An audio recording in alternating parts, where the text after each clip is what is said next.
10 June সন্ধ্যা 7টায় ঢাকার বঙ্গবন্ধু জাতীয় স্টেডিয়ামে অনুষ্ঠিত হবে বাংলাদেশ ও সিঙ্গাপুরের মধ্যে এশিয়ান কাপ বাছাই পর্বের এই গুরুত্বপূর্ণ ফুটবল ম্যাচ। গত 4 জুন ভুটানের বিপক্ষে 2-0 গোলে জয়ী বাংলাদেশ দল তাদের জয়ধারা অব্যাহত রাখতে মাঠে নামবে হামজা জামালের নেতৃত্বে। বাফুফে সূত্রে জানা গেছে, ভুটান ম্যাচের পর এবার কঠোর নিরাপত্তা ব্যবস্থা গ্রহণ করা হয়েছে।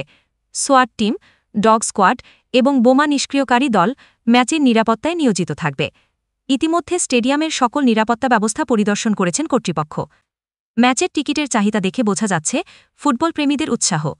ইতিমধ্যে 18,300 টিকিট বিক্রি হয়ে গেছে। ঢাকার বাইরের ভক্তদের জন্য চট্টগ্রাম, খুলনা ও সিলেটে জায়ান্ট স্ক্রিনের ব্যবস্থা করা হয়েছে।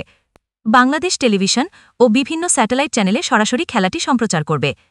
বাংলাদেশ দলের অধিনায়ক জামাল ভুঁইয়া ম্যাচ প্রস্তুতি সম্পর্কে বলেছেন, আমরা পুরোপুরি প্রস্তুত।